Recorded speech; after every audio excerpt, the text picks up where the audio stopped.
Even during the fairly short cold snap in winter 2010, many creatures struggled to cope, as a thick layer of snow made it much harder for them to find food. All of our wildlife suffered, but birds were especially badly hit. So just imagine what it must have been like for them back in 1963, when it wasn't just incredibly cold, with snow covering virtually the whole country, but also it went on for so long. But some birds didn't hang around to see how bad things were going to get. Large flocks of lapwings, starlings and thrushes were seen heading south almost as soon as the first blizzards hit. But they were the lucky ones. Those birds that stayed to wait for the thaw were soon in big trouble. Imagine being a wren, weighing just a few grams. Well, wrens have to eat almost half their body weight a day just to get through the night alive. And when the entire landscape is covered with snow and ice, that's really, really difficult. And of course, it's not just wrens. All of those other birds that were trying to feed on invertebrates were in trouble. Things like goldcrests and long-tailed tits.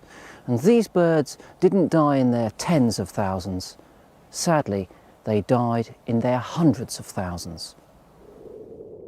But it wasn't just the small birds that struggled to survive. As we saw, across the whole of the country, virtually every stream, pond, lake and river was frozen solid. The impact on Britain's water birds was absolutely catastrophic, cutting off their food supply and leaving them with nowhere to go.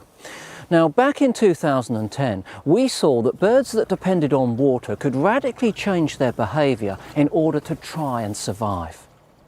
Normally shy birds, such as this bittern, became much less elusive as they searched desperately for something to eat. And water rails turned into ruthless predators. This one killed and ate an unfortunate meadow pipit. But of course, in 2010, we were only cold for a couple of weeks. Back in '63, the whole of Britain was frozen to a standstill for 2 whole months, January and February, and our water birds really suffered. Now, when things get cold and nasty, species like kingfishers normally flee to the south and the west, but back in 1963 this didn't happen, particularly because the south and west, as we've seen, was hardest hit, but also because the sea froze. So kingfishers couldn't even find a refuge there.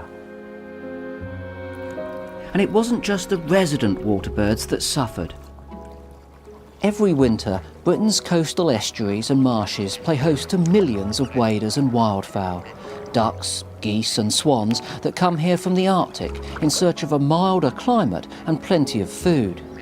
Now, most years that strategy certainly pays off, but how did they cope during the big freeze of '63? Well, these wintering wildfowl did manage to last longer than many other species of birds. They are quite tough, and they also managed to find a few patches of open water where they could gather and feed. But as the winter went on, even they began to struggle. There's no doubt that for these birds it was a really challenging time. So did any creatures actually benefit from the big freeze? Well, not surprisingly, with all of these birds dying, scavengers and predators did particularly well. So foxes, they were okay, and birds of prey like buzzards and kestrels, crows and magpies. But perhaps surprisingly, even some of our smaller species managed to get through by changing their diet. Starlings and sparrows, which normally eat grain, turned cannibal and started eating the corpses of their cousins that had died of starvation.